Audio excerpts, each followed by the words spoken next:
to run hither and thither to cross-question railway guards. So lie on my face with a lens to my eye is not my métier. No, I suppose not. Of course, if you have a fancy to see your name in the next honours list. Oh, what would you suggest? 21 Baker Street?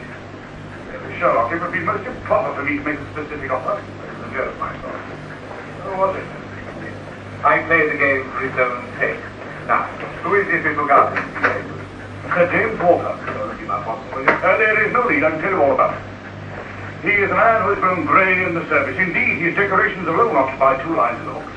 He is a gentleman whose patriotism is above reproach. No doubt of that. And he has a key to this elaborate safe. One of 2. Now, there is no doubt at all the papers were in the office during working hours on the Monday.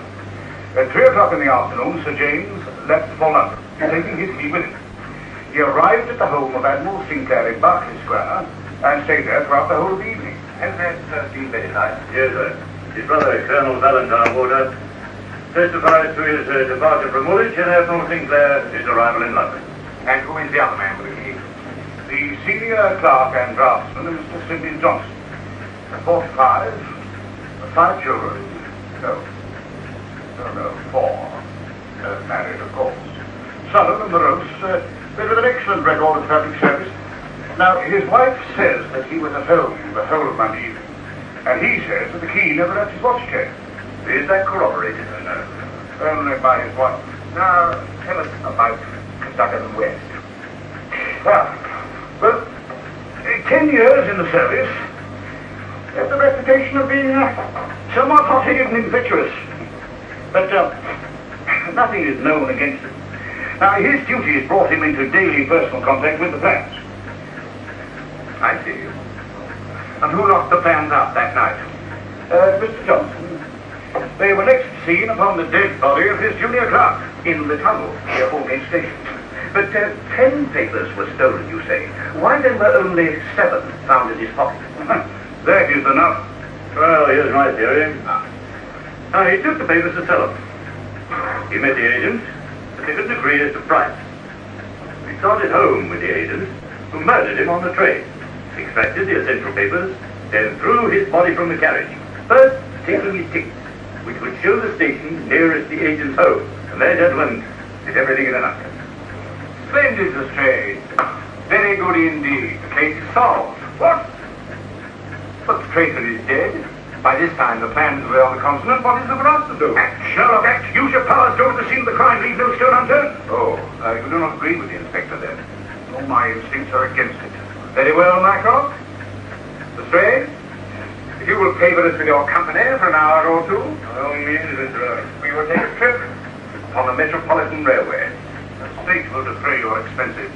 Capital, my dear fellow. We will travel first class.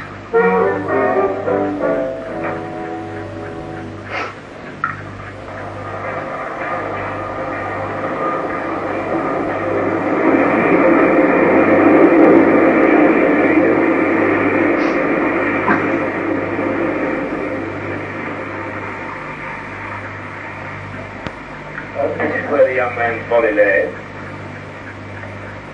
I know it couldn't have fallen from above. You see, these are all blank walls. It could only have come from a train. And that train, as far as we can trace it, must have passed through about midnight on Monday. There was no sign of violence in the carriages. There weren't any such signs, no. And no ticket has been found. No record of a door being found open? None, sir. Well, there was one piece of fresh evidence that came in this morning, Mr. Holmes. Oh, yes? Passenger passing Aldgate at approximately 11:40 on Monday night declared that he had a heavy thud, which I suppose could have been the sound of the body striking the line just before it reached the station. Did he look out? No, Bob was too big to see anything, sir. And he didn't report it at the time.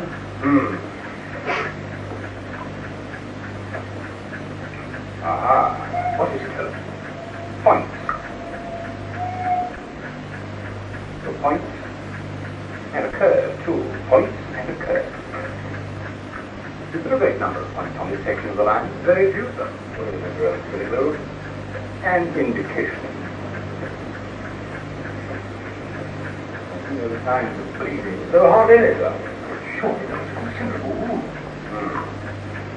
Could I examine the train? No, sir, it'll be broken up by now and the carriage is redistributed. I have been examined, Mr. Holmes. I thought of that myself.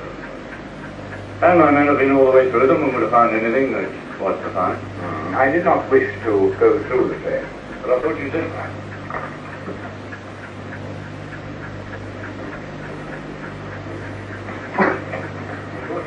Thank you, Mr. Spade. I don't mean to take you any further. Thank you, Mr. Evans. Looks like there is some petty police court business I have to attend to. Well, good day. Really, Holmes, you were discourteous. But I can tell you what. There is scope. Very stupid of me not to realize it before. Is there anything else I can show you, sir? No. Thank you very much. Thank you, sir.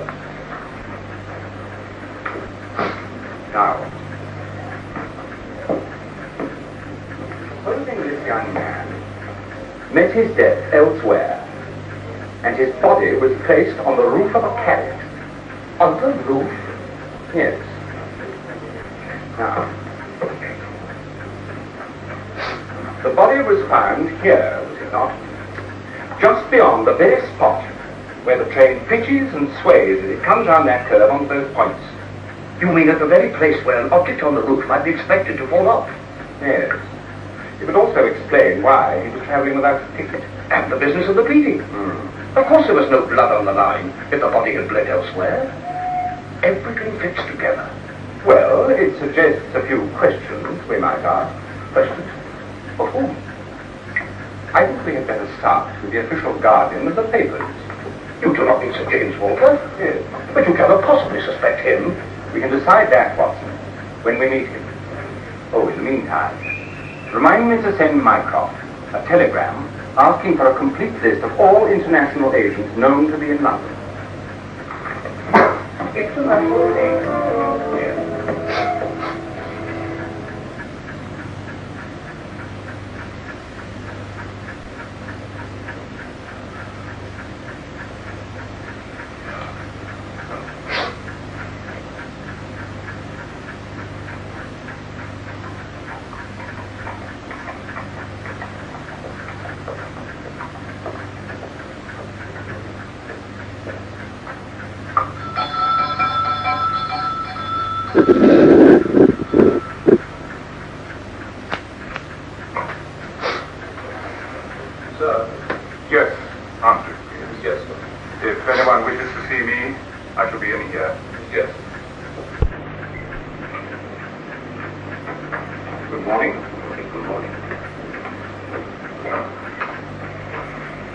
I wish to speak to Sir James Walker. Sir James? This is his house, is it not? Yes, sir, but Sir James died this morning, sir. He died? Perhaps you would care to see his brother, Colonel Valentine Walker. Very well. Yes. Oh, your name, sir? Mr. Sherlock Holmes and Dr. Watson. Thank you, sir. Would you step this way, please? Mr. Sherlock Holmes and Dr. Watson. Good day, sir. Gentlemen, Well, this is the most terrible news. it has been a dreadful shock. Mr. Holmes. Holmes. Perhaps I should tell you that in the matter of the missing plans, I am acting on behalf of the government. We see. Well, please sit down, gentlemen. Thank you, sir. Thank you. And now, sir, how did this terrible thing happen? A heart attack. We found him lying on the bedroom floor. We must extend our deepest sympathy, sir. You're very kind, sir. He had been ill. I suppose, in a way. No, not ill. Not really. But this horrible scandal, Mr. Holmes. My brother was a man of the most sensitive honor. His whole career spent in public service. Then, suddenly, treason at his very doorstep. It broke his heart. And dear me, I was relying on his help in clearing this matter out. Indeed. Well, he could have told you nothing. Oh? Why not? It was as much a mystery to my unfortunate brother, Mr. Holmes, as it is to you, to all of us. Indeed. Did he suppose Cadogan West to be guilty? Of course. I should have thought that supposition to be patently obvious. I find nothing obvious in this case at all. I fear that I know nothing beyond what I have read in the newspaper. Naturally, for my poor brother's sake, gentlemen, I only wish I could help you. But in these present unhappy circumstances, I really must ask you to excuse me. cab waiting? I fancy so. Well, good day, sir. Thank you. Good day, sir. Good day, gentlemen.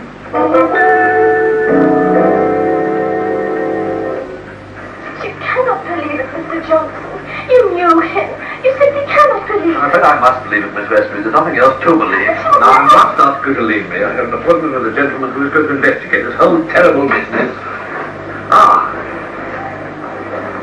Holmes, you are Mr. Johnson, the senior clerk of draftsman. I am. Mr. Sherlock Holmes? Certainly.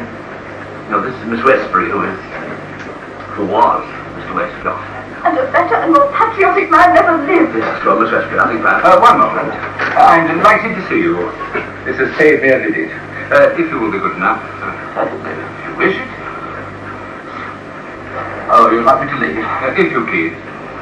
Yes, indeed. If you please, Mr. Holmes. Pray be seated.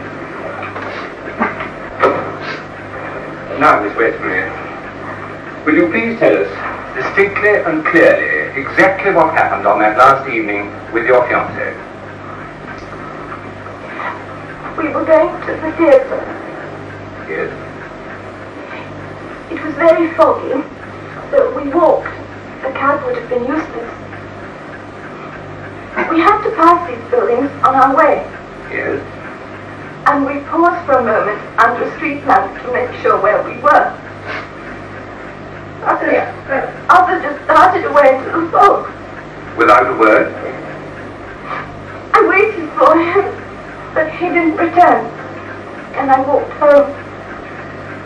Next morning at about 12, we heard the terrible news. And that is all you can tell us? Yes. Thank you very much, Miss Westbury. I swear to you, Mr. Holmes, Arthur would cut off his right hand before he would sell a state secret. But the facts, Miss Westbury, the facts. Oh, I can't explain those. He was in no financial difficulties of any sort. No! His niece was simple and he had a good salary. We were to marry at the new year. There was no sign of mental excitement. Pray be frank with us. I think there was something on his mind.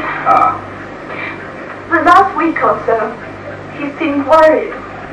When I asked him what was wrong, he said it was something concerned with his official life. Did he? He said, it's so serious. Go on, Miss Westbury, go on. Even if it seems to tell against him. He spoke one evening of the importance of the secret. He said the foreign spies would pay a great deal to have it, that it would be easy for a traitor to get the plans. This was recently? Quite recently. Well, thank you very much, Miss Westbury. We must trouble you no further.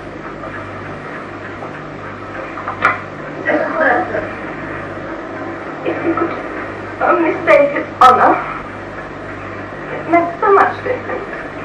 I will do everything I possibly can, Miss Westbury. Good day to you.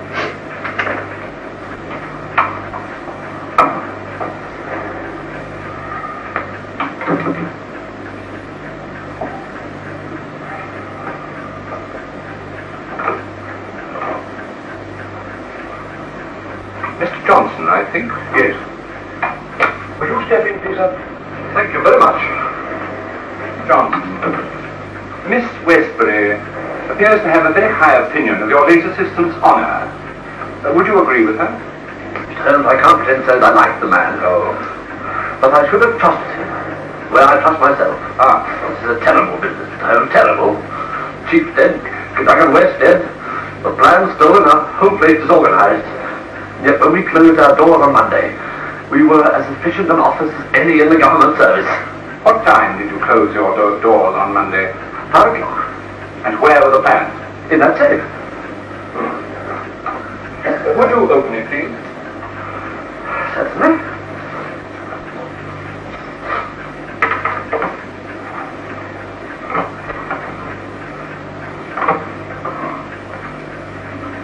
How many keys are needed to get as far as this? 3. One into the building, one into this office, and this safe key. I see. Excuse me. Huh? And you and Sir James are the only ones to have those keys. I have no other keys to the building, except this safe key. which never left your possession? Never. I see. Thank you.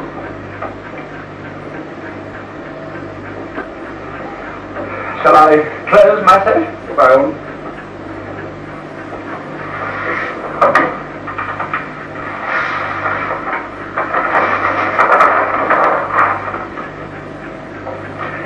If a clerk in this office wanted to steal some plans, would it not be easier for him to copy them here rather than to take them away? My dear sir, if anyone was to copy those plans efficiently, he would need expert technical knowledge.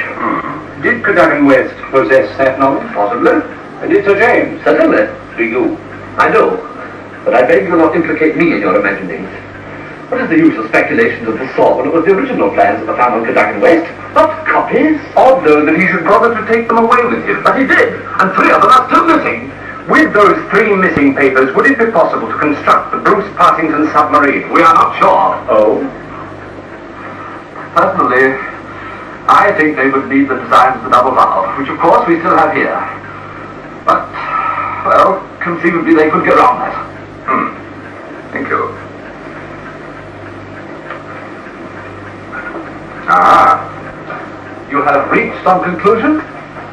None whatsoever. Would you be good enough to close these shutters? Now? Now.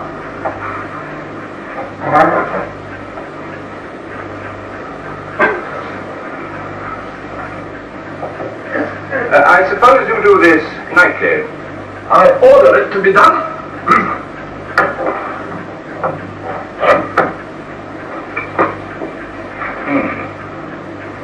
I see there's a gap. A small one. Watson, come over here, would you, and tell me what you can see through there?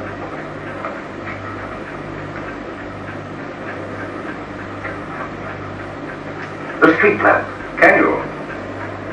They paused under the street lamp just before Cadogan West left Miss Westbury. Yes. Interesting.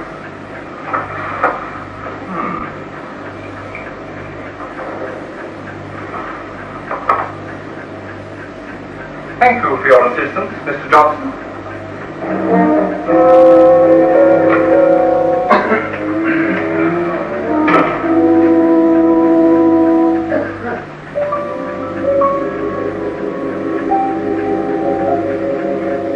Oh, Lestrade.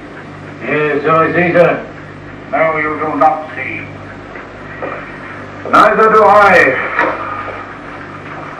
Ah, Mycroft again. And Lestrade. Crisis indeed. You wanted information, we have brought it. Oh, excellent. How did you get on with Well, Sir James is dead. That much I discovered on my return to the office. You see how fatal it is for me to be away even for a moment? Anyway, this matter was of such secrecy that we dare not entrust it to a messenger. The list of international agents. Watson? A card index, yes. Now, my map of London. Who have we here? We left out the smaller bride, Mr. Ryan. Here we are. Well, for a start, Adolf Meyer. Meyer, good. Mark, Marks, Memel, Meyer. 33 George Street. 33 Great George Street. Ah, yes, a neighbor of yours, Mycroft. Who is he, sir? He works mainly for the Russians. His main concern is... I can't read this. His main concern is Indian politics. Oh, is it? Louis Lavrossière. Oh dear, now what would that be under? L or R? L. Haven't mentioned Notting Hill. Notting Hill, Expert on French infantry tactics. Authority upon explosives. And Africa. He also plays the flute. Hugo Overstein. Oh, Overstein. Oakes, Overstein, O'Brien, O'Watkin, O'Barty, O'Get.